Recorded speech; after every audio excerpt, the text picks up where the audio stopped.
Story time. Story time. So my mom had some water in her basement, but she had a few, nothing consequential got messed up. But in that process, she was pulling out some older boxes that she had, and this one's from my great grandmother, 1940s, what they wrote on the note. So there's a couple quilts that she brought by that my great grandmother made. And so we thought it'd be a great show and tell just to kind of look back at, some older quilts and what do they look like. Just never know when it might inspire people. It's a great story. If you had this microwave stand, I think they were called radar ranges back then. yeah, they might have been radar ranges. So anyway, this was all hand quilted. It's pretty good sized. Yeah. So it's all hand stitched. Nicely hand stitched too. This was some Great expert stitching. quilting. So if any of you have some of these quilts or something that was passed down to you, it was kind of fun to get it out and talk about it and just remember.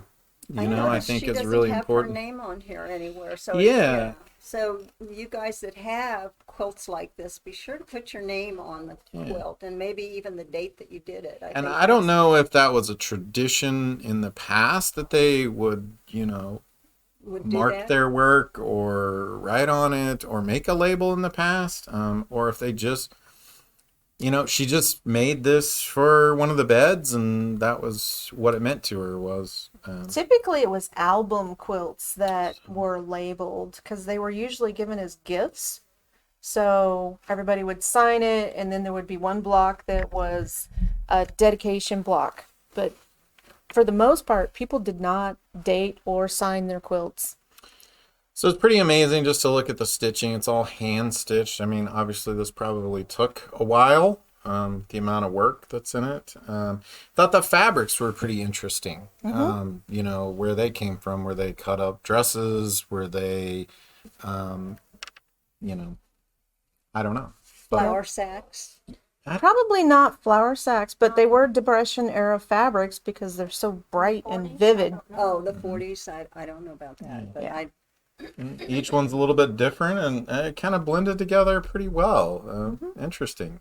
So a couple of reds there, but they're different colors, right? So, well, some of them are reminiscent of fabric that we have now. yeah, and some of these prints have came back around, right? The 30s prints and 40s and all that other stuff. Really So who beautiful. knows?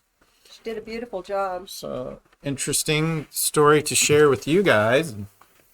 Maybe you have old quilts to pull out and do some reminiscing. Maryland's professional folder. Good for something. So we had one more that we found, and I think I have some more that I'm gonna dig out and show at some point. So this one was a lot of little pieces.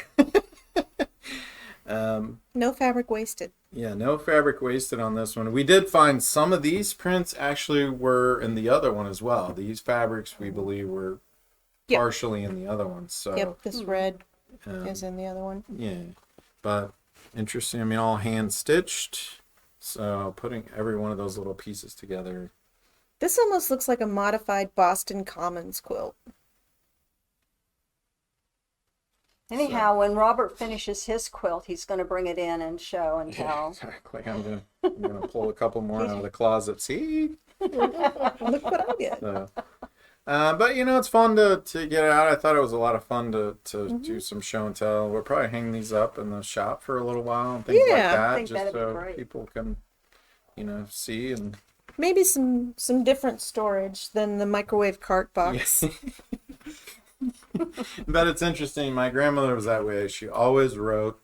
From the Depression, she always wrote on every box, and some of the boxes I wish you could still actually get. What chicken used to come in, they were wax-coated boxes, very sturdy. You could use them over and over.